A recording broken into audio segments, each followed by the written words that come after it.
For Sunday school, we're going to have some fun. I hope, anyway. I'm planning on having fun, even if nobody else is. We're going to be in Hebrews 13 today. Hebrews 13:9. Hebrews 13:9. All right. So we should talk about some context for Hebrews 13:9, because without context, we only have pretext, and that isn't good.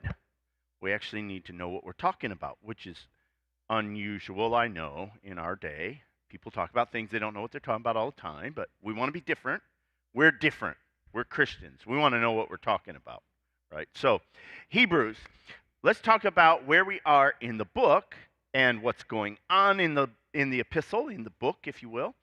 And then we're going to talk about what's happening in chapter 13 itself, and then we're going to get into chapter 13 and verse 9. So let's talk about where we are.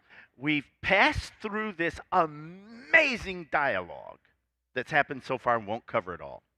But we will cover chapter 11 just to mention it. You know, he builds this whole build up of the old covenant and its oldness and its passed awayness and its supersession by the new covenant. Then he gets into chapter 11, in which he elevates this concept of faith with the point that he's going to cover near the end of the chapter, and that point is that all the faith that came before was faith that did not inherit the promises, because those promises were for us, and that we have inherited those promises. Then he gets into chapter 12, where he starts to deal with, now, if that's the case, right? So seeing that everything for is true, that is, the old covenant is now old, and it has been done away with, and there was a change that was necessitated, and that change was better typified by doing away with it, cutting it off, replacing it with the new, than with converting the old into something else. And so the old was done away with, the new is there, and then we have faith, and that faith is the faith that inherits the promises. And seeing that that's the case, what ought our lives to be like?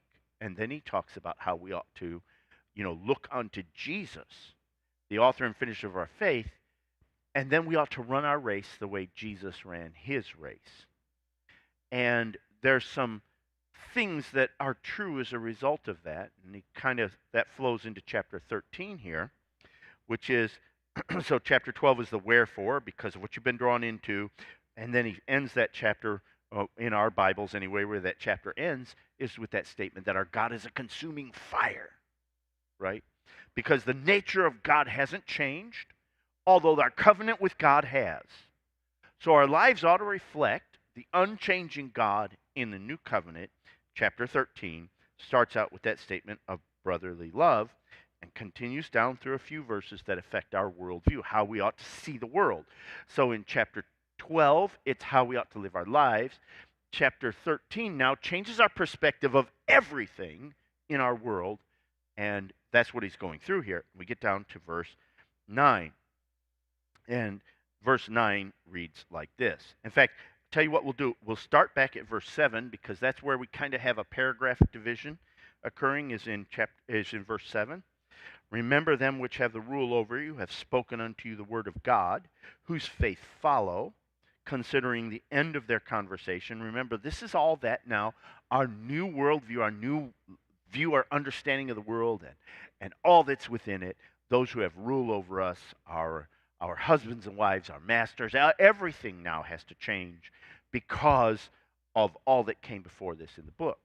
So then he says, whose faith follow, considering the end of their conversation, Jesus Christ. Isn't this a strange place to stick this statement? Jesus Christ, the same yesterday, today, and forever. It feels weird when it comes in the middle of that context like that. Remember them which have rule over you, have spoken unto you the word of God, whose faith follow, considering the end of their conversation. Jesus Christ the same yesterday, today, and forever. And if you weren't paying attention to the context, it feels like he just sort of inserted that in there. But in fact, remember, this context ends, or there's a conclusion at the end of the previous chapter, which is our God is a consuming fire, and he's inserting this here as a kind of a reinforcement of that thought that none of that has changed. The nature of God did not change, right? God God no more likes sin today than he ever liked it. He never liked it. He always hated it, and no, doesn't like it today. This liberty that we have, this marvelous covenant that we're in, doesn't somehow change the nature of sin or the nature of God or the nature of Christ. He's always the same. We should consider those who have rule over us, those who have gone before us, and those who are around us in light of the end result of things. Okay, the end of their conversation, right? Remember them which are over you. Consider the end of their lifestyle, their conversation, what it ends like. By the way, slight side application here, if you will. It might always be good to consider the end result of things, don't you think? Don't you think that'd be a really good consideration? Right? Anytime you're going to make a decision, you ought to think, wonder where that might end at, right? Anytime you look at whether you should do something in your life or you shouldn't, you might want to consider where that would end, what the end of that thing might be. Because it might change the beginning, right? It might change the decision. It might change the decision whether or not you decide to do certain things in your life, like maybe drink or whatever, go certain places and do certain things, and especially if you consider the end of those who are there and the end lifestyle of people, the end of their conversation. And we ought to take that into consideration, right? Jesus Christ the same yesterday, today, and forever. Then he says, be not carried away with diverse and strange doctrines. And that is a nice instruction. It's an important concept, and James deals with it, Peter deals with it, Paul deals with it. I don't want to deal with that today. That's not where I want to go today, the idea of strange and diverse doctrines, except to make a couple notes. And that is, we as human beings are drawn to unique things, right? It's just the way we are. It's like, you know, probably I might be the only one who noticed. I don't know if I am. I'm probably the only one who got close enough to see, but there's a rubber band stuck on the wall up there, right? And I'm like, how did that rubber band get stuck on the wall up there where it is? And it's kind of odd. It's like somebody shot it up there and it got stuck. But and you look at this wall and you see this beautiful block wall, and it's got these two black spots on it, and your eye gets drawn to that sort of thing. It's just the way you are. You're drawn to unique things and strange things, and your mind wants to solve the mystery of strangeness. And the same thing is true in doctrine. People tend to be drawn toward strange doctrine, phenomenons that they see. We like magic shows even though we know it's all illusion. We enjoy the fact that we suffered an illusion. We saw something happen, and we know that what we saw didn't happen exactly that way, but sure enough, it looks like it, right? It looks like that's exactly what happened.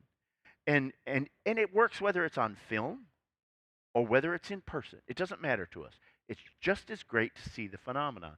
And the old phenomenon no longer seems so phenomenal to us. All you got to do is go watch go watch the original Star Wars, right? And the special effects that revolutionized the world when the first Star Wars movie came out now kind of look a little clunky, a little bit hokey. You know, we turn on the TV on Friday night and get better special effects than what were in that Star Wars film.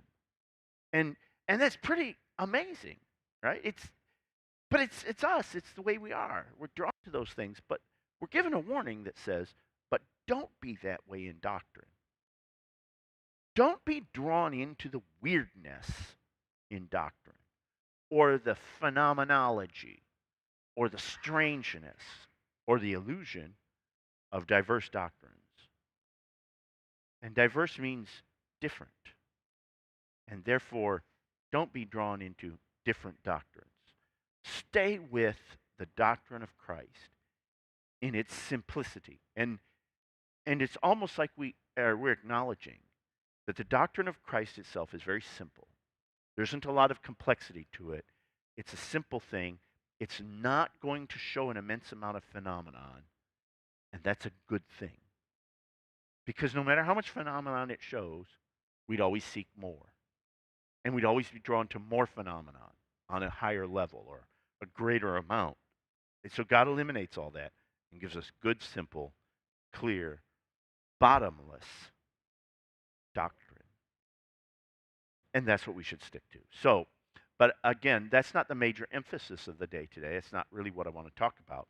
But it's the lead into it, and without it, you kind of miss the context of some of what he's saying next.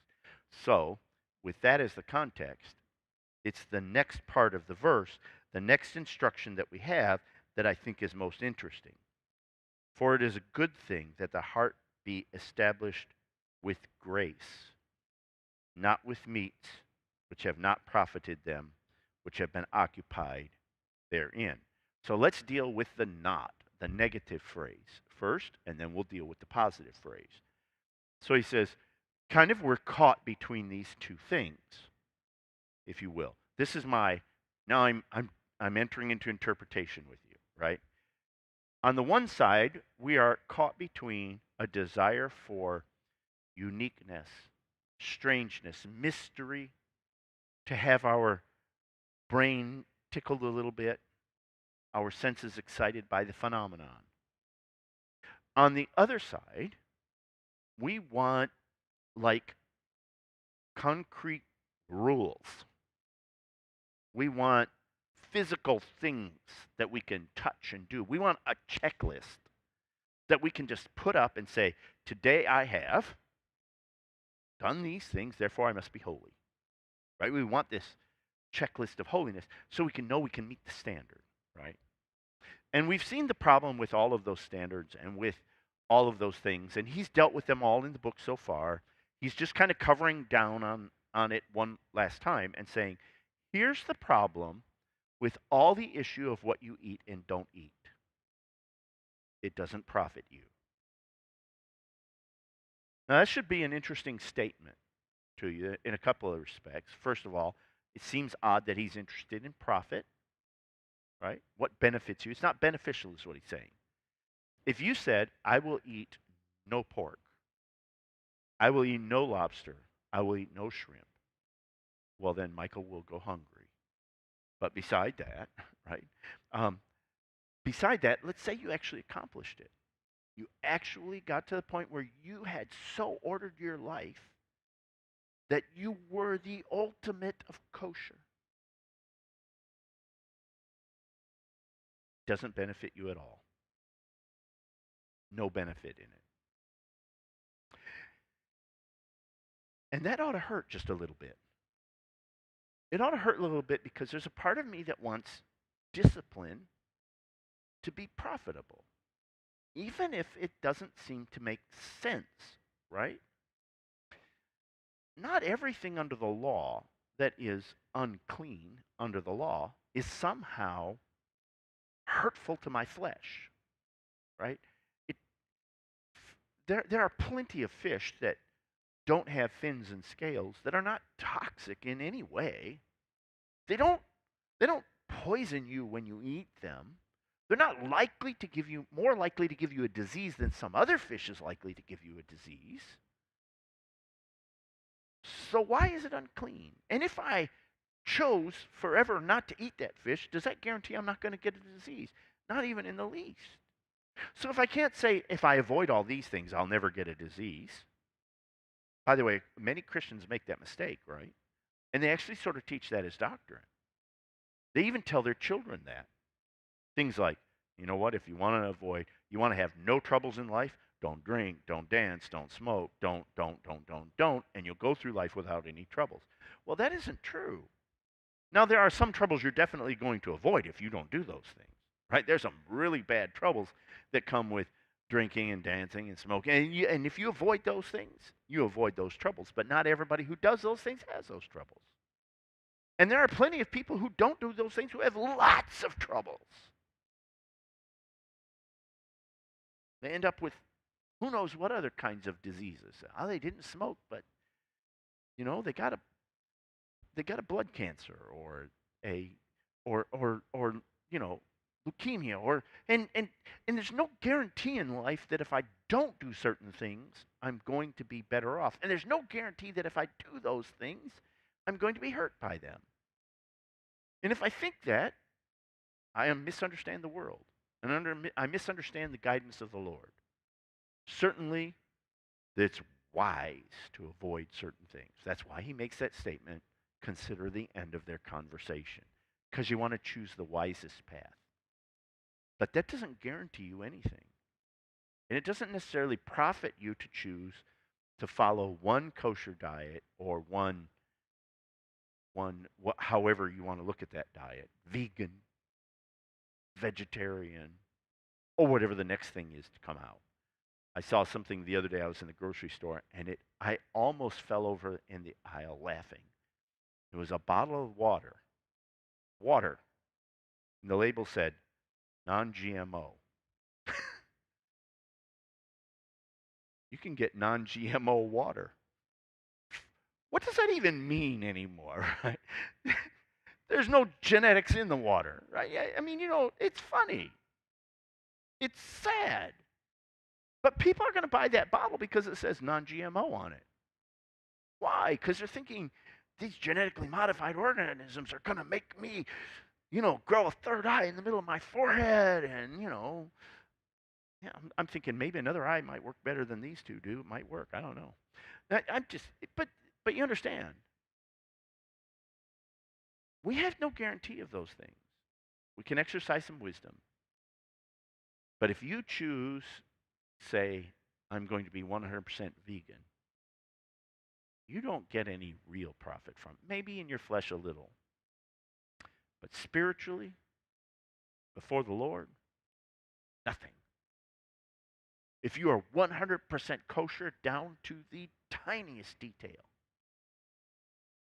and you erect all the fences like the Jews did, so they couldn't actually eat meat and milk at the same time, or meat and cheese at the same time, just in case they might somehow in some weird esoteric way violate the law of seething a kid in its mother's milk.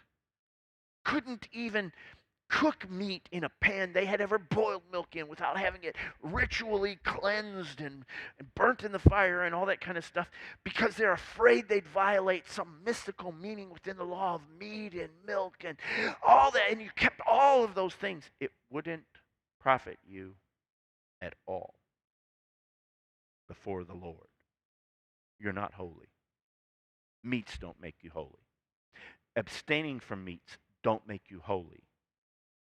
Eating meats don't make you holy either. Exercising your liberty in Christ doesn't make you holy. It's no proof of anything. And that's why that phrase in the middle, I think, is so interesting. He says, it is a good thing. It is a good thing that the heart be established with grace. That's what I want to focus on today. It is a good thing that the heart be established with grace. Now, it's almost a shame that we misunderstand the first part of that phrase. So let's talk about goodness in the New Testament. What does goodness mean in the New Testament? He says, there is none good but God. What's he saying? You got an idea for me? This is where you get to participate, by the way. You've read it before, right? Who's read that? Right? Yeah, okay, good. What does good mean? Does good mean not bad? It certainly means that. Does it mean more than that? Okay, somebody says yes. What does it mean more than that?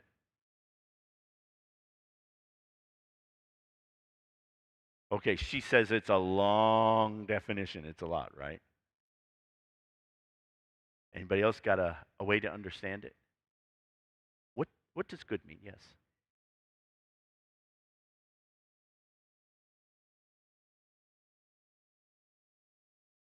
Good has got to be pretty special, right? I mean, it has to be something more than when we read this, we think, well, that would be a good thing, right?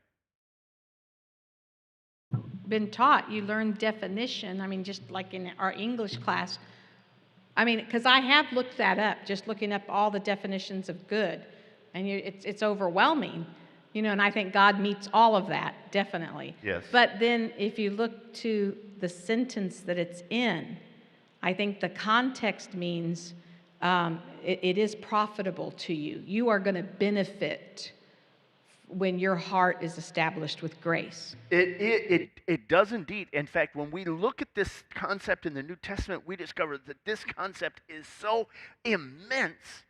In fact, what's really hard to tell is the difference between good and holy. Good is very close. The concept of good is very close to holiness in the New Testament. And when he says it's good thing for the heart to be established in grace, he's not just saying, well, it's optional. It could be good. There could be other good things.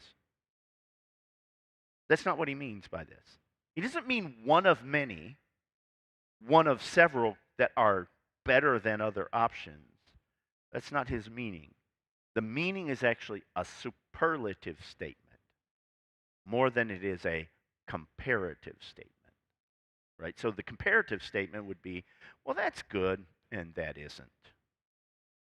Well, that's better than that one. That would be comparative. Superlative would be to say, this is the only really good option. All the other options are not good. This one is the only one that is. And when we understand good in the New Testament, we understand this statement that he's making here that this is not comparative, it's superlative. If you want your heart to be right, it needs to be established in grace. Now that sounds so great, but I don't know what it means. Do you? Anybody got an idea? It's like, what does this mean? The heart established in grace. Okay, maybe I've got an idea what it means, but I got an idea of where to start. Where would I start to understand? Give me an approach. How would I begin to understand what he means by established in grace?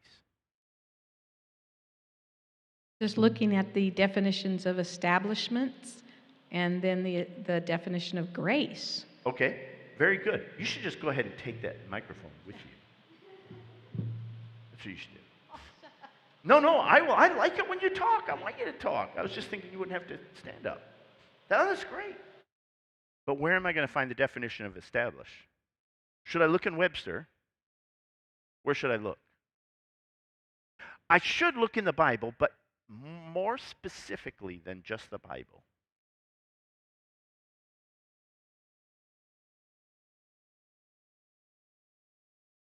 Yeah? Come on. Help me with it. Where should I look? Okay, everybody take a deep breath. What's that? No, I wouldn't necessarily look at verses in the heart. I'm looking for establish. How am I going to understand establish? How about this? This is a really good plan. And if you're figuring out how to study the Bible, I'm going to give you a big hint here. Figure out how the writer of Hebrews uses the concept of establishing so that you can look and ask the question. Now, that doesn't mean every time he uses the word, he's going to use it exactly the same way. Nobody does that. But it'd be a decent place to start, at least, to look at it and say, does he have some consistency in his idea of establishment that we could look at? So that maybe he's kind of got this little message he's trying to get across about this. So let's look at it, right? Okay, who wants to read Hebrews chapter 8, verse 6 for me? Somebody read that for me. Hebrews 8, 6.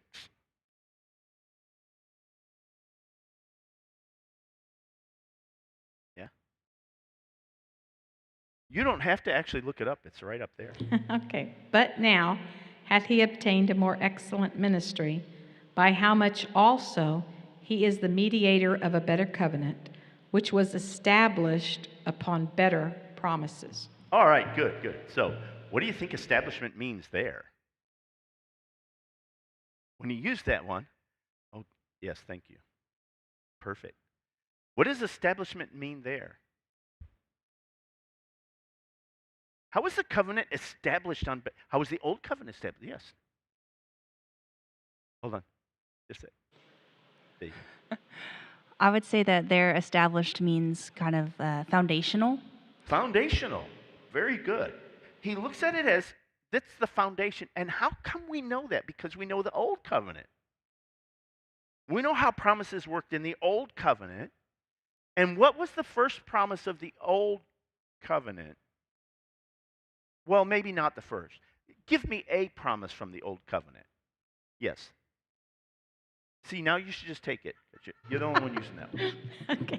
About the children, when he gives the commandments, he says, this is the first commandment with promise. Yes. So, I don't know if that's the first That is one good promise. That is right. One of the good promises. There were some that came before that. Anybody got an idea? What came before the 10 Commandments? Yes? Yeah, he promises to Abraham that his seed will be mighty on the earth. The and promise to plentiful. Abraham and his seed. In fact, that is what, oddly, both covenants are founded on. But there's a better version of that promise for us. We understand that promise differently than they did, right? Because for them that promise was for land, but for us it's for seed. And not seeds as many, but seed as in one. And that seed was Christ, right? So we see that as a better promise. So the way he uses promises here is the foundation from which he can draw everything else in the covenant, or on which he can base everything else in the covenant. Okay, let's look at another one. Hebrews chapter 10 and verse 9.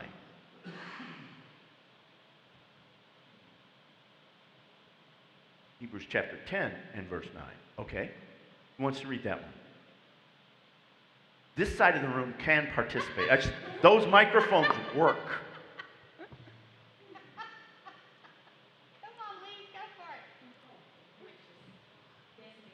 it. Oh. Hey, it says provoke one another to love and good works.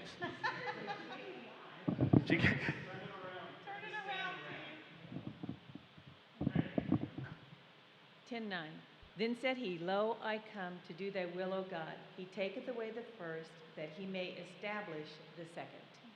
All right, so what does he mean by establishing here? And what is the first and second that he's talking about?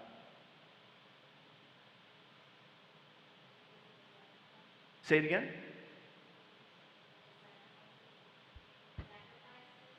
Not sacrifices, but close. You're close.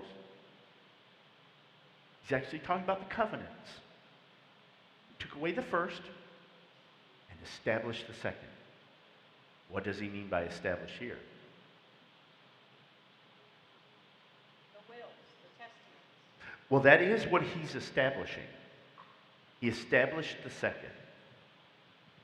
What does establish mean here? So in the first case, we said establish had this concept of a foundation on which he built something. So in this case, though, he says he actually established the covenant itself by the fulfillment of this prophecy.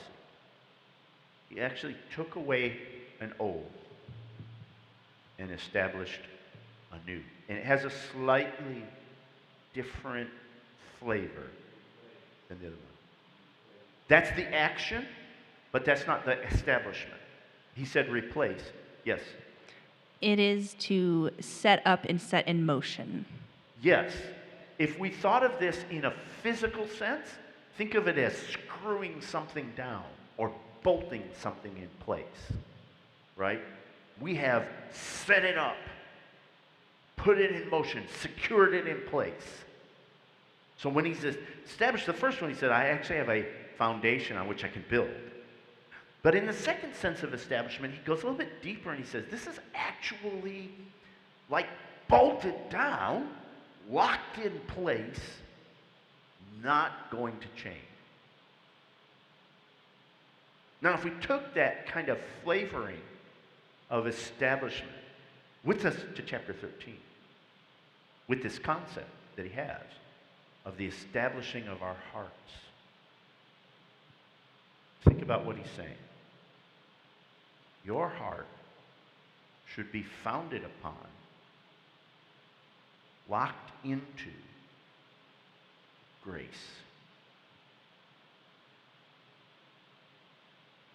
That's where our heart ought to be. Not movable, secure. It wouldn't matter how much the wind blew or how much the storm raged or the society shifted or the opinions of society turned against us or for us. No matter how good your life was, how successful you were, no matter how bad your life became, how awful you were, how awful it was, right? And when all the bills are paid, and you have liberty to do whatever you want, you're retired. When life is suddenly like that, it shouldn't make any difference. Your heart shouldn't move. But if the economy collapsed and you lost it all, food was scarce and health was failing, it shouldn't make any difference to your heart. Because you locked it in place a long, long time ago. And you locked it into a very secure position. And beyond just where your heart was locked into, you built upon it. You built upon that locked-in position of your heart a whole bunch of things. Now here's the challenge. You have a whole bunch of things built in your heart. You have a way you respond to other people when they're mad at you. In fact, you will find in your marriage that you have a whole bunch of behaviors that are pre-programmed. And if you've been married for a long time, those are well-established programs. You know, your spouse looks at you one way and suddenly there's an emotion in your heart and a word that wants to come to your mind.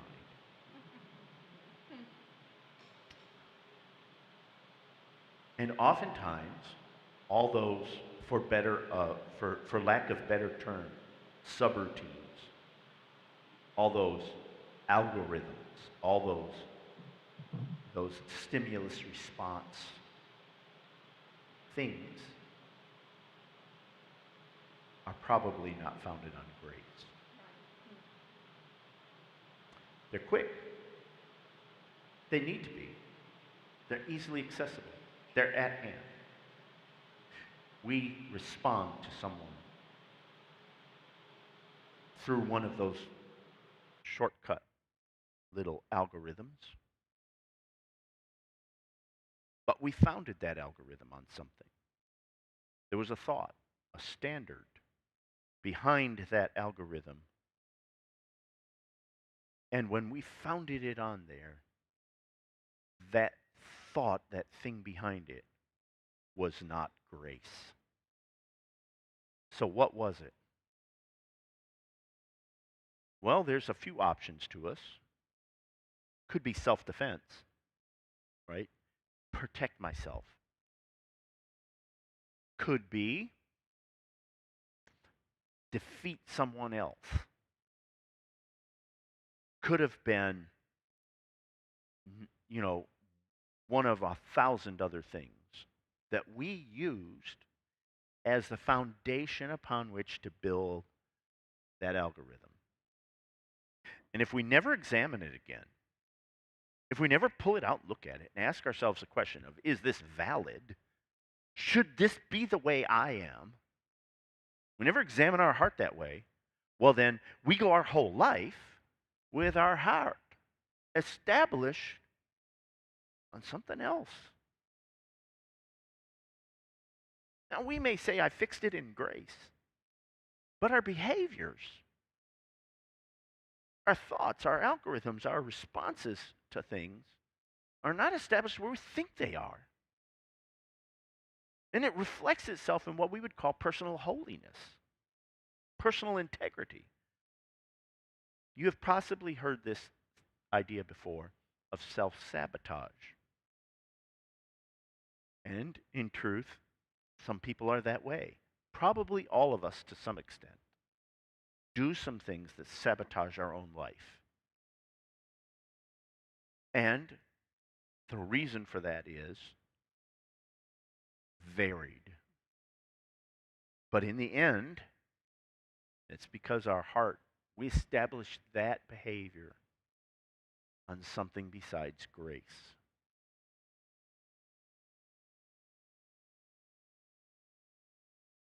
And the result is we're not living up to the things that we've just read in this chapter. All those things about grace about faith in chapter 11, and then running with patience the race that's set before you in chapter 12, and knowing God to be a consuming fire, and that great cloud of witnesses that testify to us of the validity of our faith and the validity of the promises of God, that are a constant witness around us of the goodness of God and the grace of God, the faithfulness of the Lord, all of those things that are around us that we sometimes don't acknowledge or see because of the way we feel. Have you ever had this experience before? Somebody actually said something or did something nice, but you interpreted it as something bad, as an insult, and then you found out later that you completely misread the entire situation. Yes. Well, we're often that way with the Lord. Although we have this great cloud of witnesses that are constantly testifying to us of the grace and goodness and the promises of God, the validity of faith, the new covenant that are constantly around us telling us about this, and yet we can see the Lord as somehow, I don't know, got it out for us. Why are you doing this to me, oh God? Why do I have to go through this? We see people around us. Instead of considering those who rule over us and say, well, what is the end result going to be for them? Right? How are they going to be as they rule over me? I want it to be easy for the people who rule over me in the day of judgment. I want it to be really easy for them. I don't want them to have to stand before the Lord and have had to deal with difficult Mike. I'd rather them deal with graceful Michael, easy to rule over, so that it's easy for them to answer for me in the day that God calls them to account for me. I want to consider the end of their conversation, where it's going to be, because Jesus doesn't change. And I don't want to be blown about. I want to be established. And I don't want to be graceless. Now, it's not easy. Right? If it was easy, well, everybody would be a building. I recently had this thing at my house where the power went out, and I went out to turn the master breaker back on, and when I touched it, it's hot. So I pulled the front of the cabinet, and it's so hot that it's melting inside. The plastic on that thing is melting inside of there. So I called an electrician, and they came out, and they said, well, there's a whole bunch of things in here that are not to code anymore. We're going to have to, if we touch it, we have to bring it up to code. Okay, bring it up to code. And I said, how did this happen? Is there something wrong on that circuit? How did this happen? Well, it was a power spike. When the power went out, we got a massive power spike, and it destroyed the internals and who knows what else. And I said, well, all I know is I don't mess around with that stuff. I open the box enough to look in there and say, yep, that's really serious. And then I close it again. because I'm not touching that stuff. And he looked at me and he made this statement. He said, well, if this stuff was easy, everybody would be doing it. See, the point is, that kind of building stuff isn't easy. Just like it's not easy to think through what's going on in your heart and decide whether or not it's actually being graceful. Whether or not you're actually established on the things you ought to be established on. Whether the algorithms you built for your almost instantaneous behavior are actually the right ones or they aren't. To judge yourself and ask yourself what you're basing your behavior on, what you're basing your words on, what you're basing your thought patterns on. To actually look at yourself and say that is not easy, or everybody'd be doing it. It's hard. And if grace was an easy thing to build on, why everybody'd build on grace? You know what the easiest thing is to build on? Sand. It's really easy. Moves around, packs down, not hard to dig in. Clay, now that's hard to build on. Caliche. Boy, if there was ever a substance in the ground I didn't like, caliche would be pretty close to the top of that list. Rock. Man, it's hard to build on rock. If it wasn't, everybody would do it. We have this little piece of land out by Canyon Lake, and it's all rock. Everywhere. Every now and then a tree fell down and rotted somewhere, and there's a little bit of dirt up in the little steps of those rocks. Just a wee little bit. Otherwise, it's all rock. And met the next door neighbor. Their family has homesteaded that piece of property back in the 1800s. He used to run around on all that when he was a kid before they broke it up and sold it off for development. And so I asked him, I said, so did you ever find any like artifacts out here? And he laughed. He said, oh yeah, down there by the river down there. But up here, this isn't, people don't even walk around up here. You're not going to find very many artifacts up here.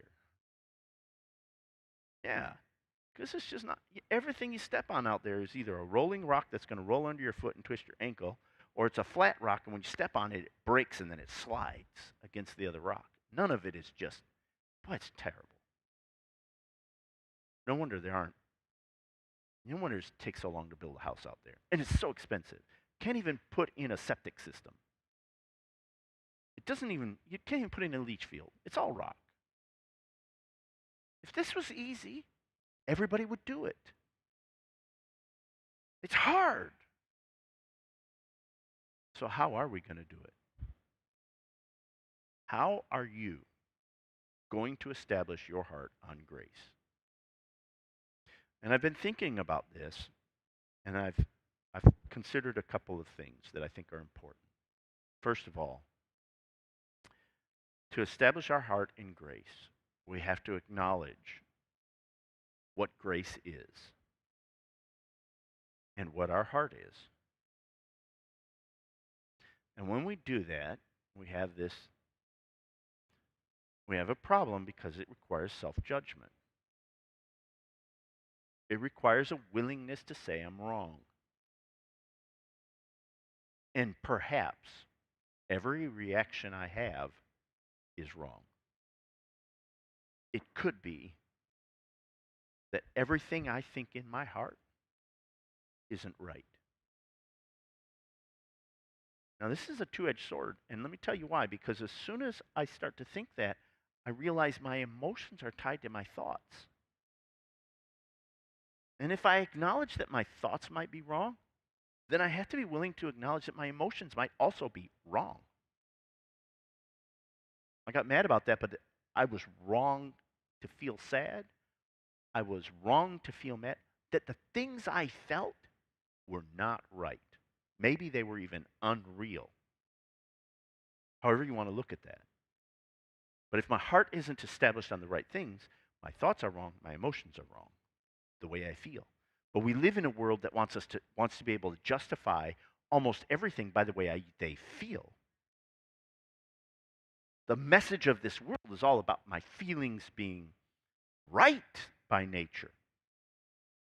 But if my heart isn't established on the right thing, that is the seat of my emotion, not this beating organ in my chest, but the heart the Bible describes, right?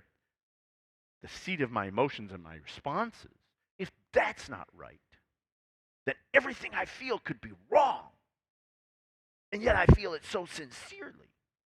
And it also means that sincerity itself might be overrated, might actually be wrong.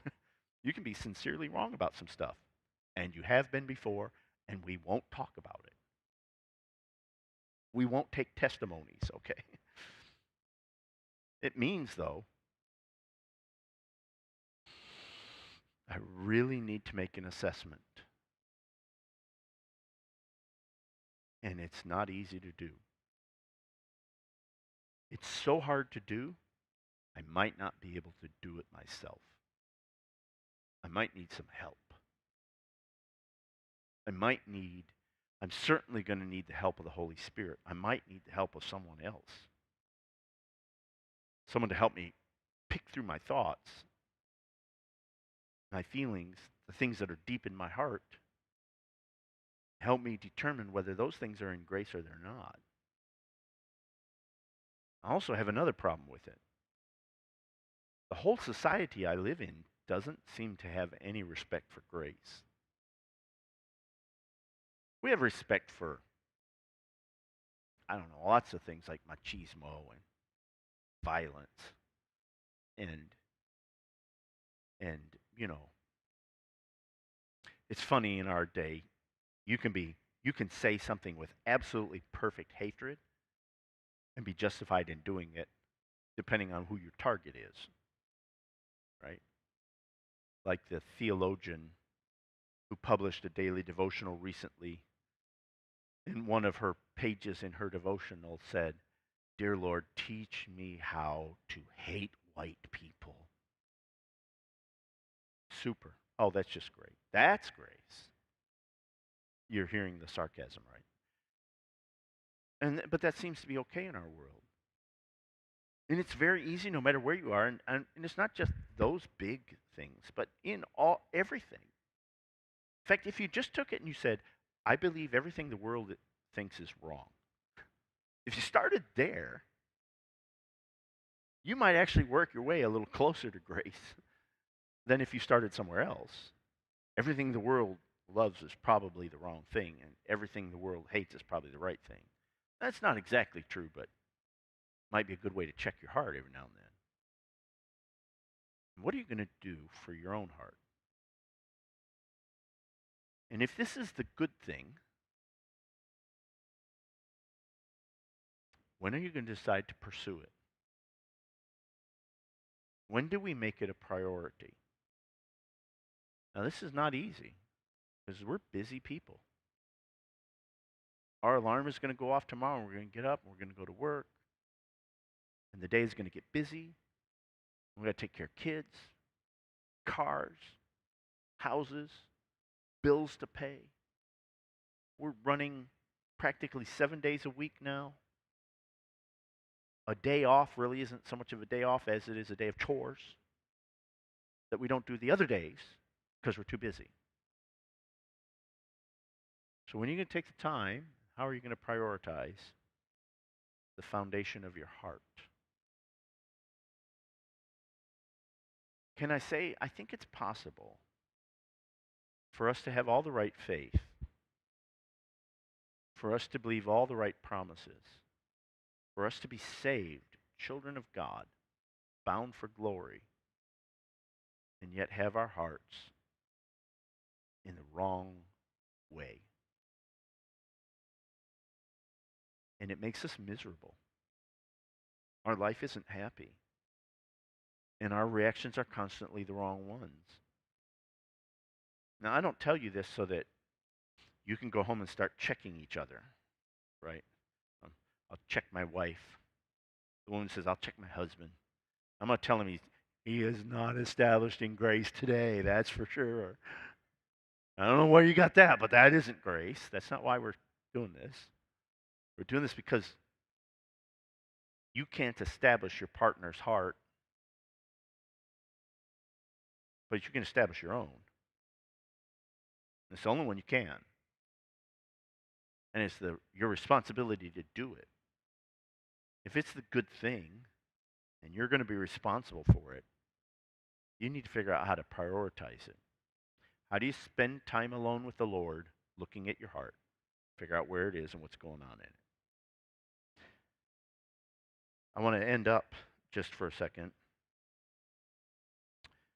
with this going into verse 10. We have an altar.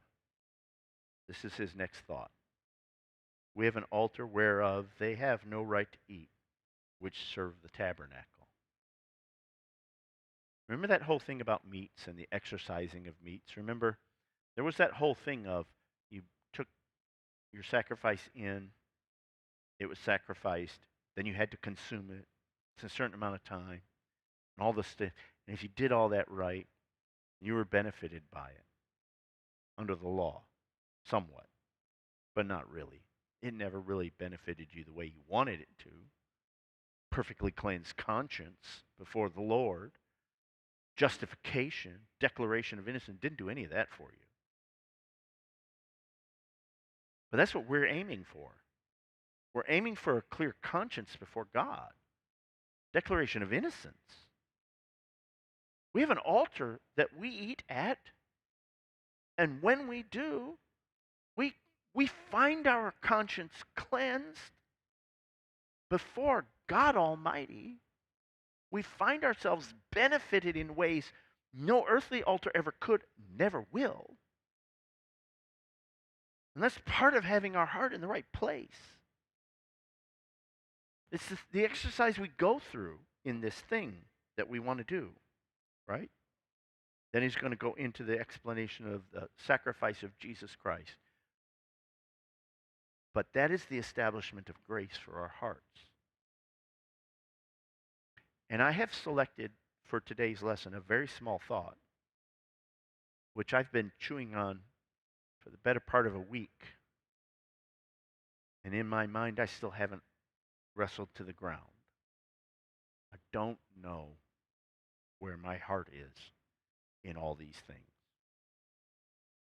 I know I want to be more graceful than I am. I want my thoughts, my emotions, my reactions to be based in grace more than anything else. And I want the same thing for you. I have one final thought. We Christians can boast all we want and can claim in absolute truth that we have been forgiven and cleansed by the Lord Jesus Christ, that we've been changed and saved. But if the world does not see in our hearts grace, in our reactions and our words, then all of our claims are to them empty. And if I had to summarize James, that's the essence of what James is saying when he says, prove your faith by your works. Because if we're not that, then we're not anything that the world's going to see. And it won't be surprising if we come to the Lord at the end with very low results for the life that we've lived. And we don't hear from him that we did a good job. Our hearts need to be established in grace. Thank you for being here this morning.